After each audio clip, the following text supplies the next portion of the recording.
আমরা বাচ্চাকে নিয়ে এখানে টিকা দিতে আসতাম, পৌরসভায় আসে বাচ্চাকে টিকা দিতে আসার সময় যখন বাচ্চাকে দুধ খাওয়াইতে পারতাম না, এমন ব্যবস্থা ছিল না। এখন এমন সুন্দর ব্যবস্থা হয়েছে যে বাচ্চাকে দুধ খাওয়ানো যাবে। আমরা পৌরসভা এখানে আসে বাচ্চাদেরকে টিকা দিতাম। এখানে আসার পর দেখতেছি অনেক বিশাল লাইন, 1-1.5 ঘন্টা ধরে থাকতে হয়, বাচ্চাদের দুধ খাওয়ানোর কোনো ব্যবস্থা নাই। সেজন্য এখানে নতুন একটা ব্যবস্থা করা হয়েছে। হ্যাঁ, আমি পৌরসভায় চাকরি করি। এতদিন থেকে পৌরসভায় এই সুব্যবস্থা ছিল না বা বাচ্চাদের দুধ পান করানোর জন্য। এখন পৌরসভায় অনেকদিন পরে এই সুব্যবস্থা হয়েছে।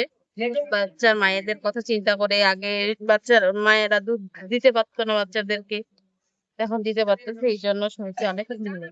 যে ইপিআই স্থায়ী টিকাদান কেন্দ্র আছে, এখানে মা এবং শিশুকে টিকা দেওয়া হয়। যখন মায়েরা টিকা নিতে আসে বাচ্চাদেরকে, তখন দেখা গেছে অনেক সময় বাচ্চা যদি দুধ পান করতে চায় কান্নাকাটি করে, সে সময় এখানে দুধ পানের কোনো আলাদা ব্যবস্থা বা ঘর ছিল না বসার। পঞ্চগড় পৌরসভা ব্যবস্থাপনায় আজকে এখানে মাতৃ দুগ্ধ পান কেন্দ্র স্থাপন হয়েছে।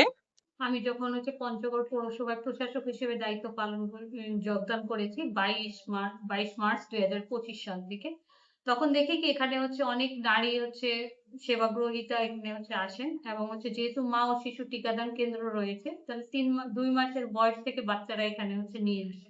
তখন দেখি বাচ্চারা কান্নাকাটি করছে।